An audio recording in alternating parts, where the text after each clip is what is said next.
Have you ever wondered why a substance that contributes to organ damage, addiction, and a substantial share of preventable deaths every year remains legal almost everywhere, sold openly in supermarkets and advertised on television, while other substances with comparable harm profiles are banned outright? The reason is not that governments haven't considered banning it. One country already ran the experiment, at national scale, for 13 years, and the results were comprehensive enough that almost nobody has seriously attempted it since. Between 1920 and 1933, the United States enforced a nationwide constitutional ban on the manufacture, sale, and transport of alcoholic beverages, a period now commonly referred to as Prohibition. It remains the largest and most thoroughly documented real-world experiment in banning a widely used legal substance that any modern democracy has ever conducted. But here's the surprising truth. Prohibition did not eliminate alcohol consumption.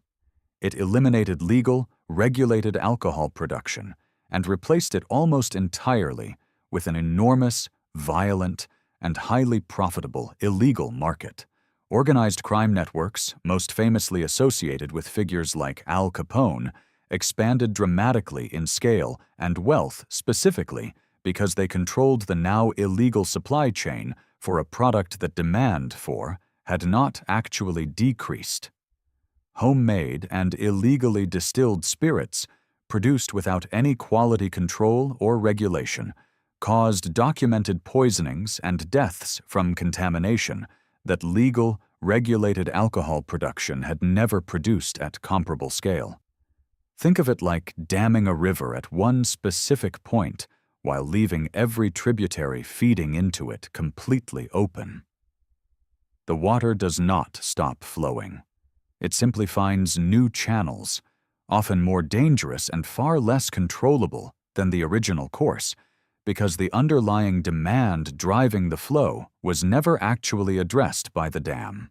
Government tax revenue from alcohol sales, a significant and reliable source of public funding before Prohibition began, disappeared overnight, while the cost of attempting to enforce the ban, policing an enormous black market, prosecuting violations, and managing the resulting rise in organized criminal violence increased dramatically during the same period. The policy was, by nearly every measurable financial metric, a direct loss for public finances rather than the saving its proponents had originally anticipated. So if the financial and social costs were this severe and this well documented, why hasn't any government since attempted to ban alcohol again, given that the public health argument against it remains genuinely strong? The answer, as is often the case in policy history, comes down to Prohibition functioning as a uniquely thorough cautionary tale that subsequent governments have studied closely rather than ignored. The 13-year experiment demonstrated, at full national scale, that banning a substance with deep cultural embedding and substantial existing demand does not eliminate the demand. It only removes the regulation, safety standards, and tax revenue that legal production had previously provided, while transferring the entire supply chain to criminal organizations with every incentive to keep that demand satisfied, regardless of the law.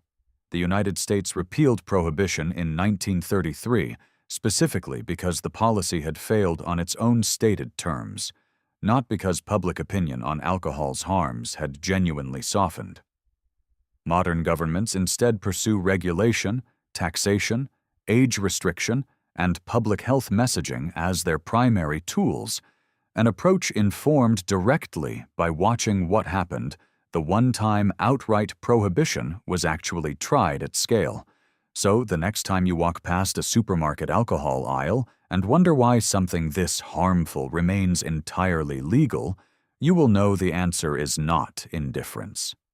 It is the lingering, well-documented memory of the one country that tried the alternative and discovered that banning the substance did not get rid of it. It only got rid of the control.